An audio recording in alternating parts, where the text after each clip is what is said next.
সঙ্গে ঘিরে যে আমাদের নেতা কর্মীদের মধ্যে যে উৎসাহ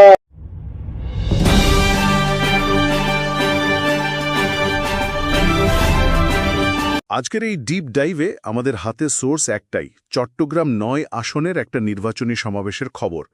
আর আমাদের মিশন হলো এই একটা সমাবেশ থেকেই একজন প্রার্থীর প্রচারণার মূল সুরটা মানে কৌশলটা ডিকোড করা। ঠিক, এটা বিএনপি প্রার্থী আবু সুফিয়ানের প্রথম প্রকাশ্য সমাবেশ ছিল।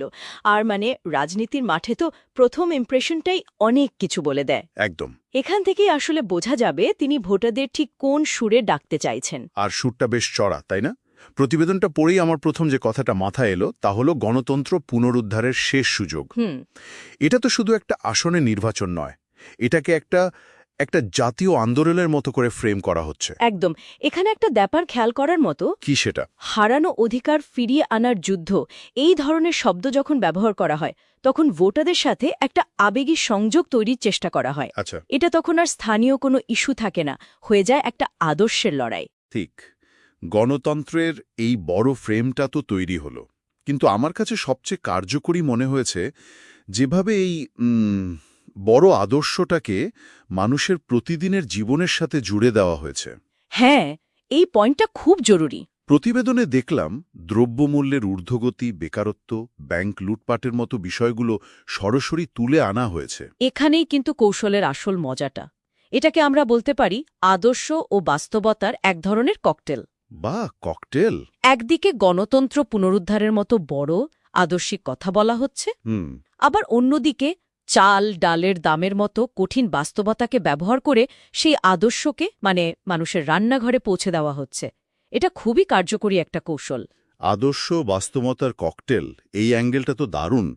আচ্ছা, আরেকটা বিষয় চোখে পড়ল। বলুন। তরুণদের উপর একটা বিশেষ ফোকাস আছে, তাদের পরিবর্তনের মূল শক্তি বলা হচ্ছে।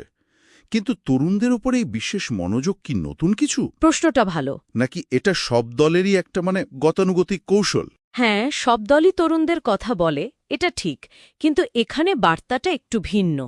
কিভাবে? তাদের ভোটকে শুধু একজন প্রার্থীকে জেতানোর জন্য নয়, বরং পুরো গণতান্ত্রিক রাষ্ট্র কাঠামো ফিরিয়ে আনার চাবিকাঠি হিসেবে দেখানো হচ্ছে। ও আচ্ছা। তরুণদের মধ্যে যে একটা পরিবর্তন বা সিস্টেম ভাঙার আকাঙ্ক্ষা থাকে, সেটাকে এখানে কাজে লাগানোর চেষ্টা হচ্ছে আর কি।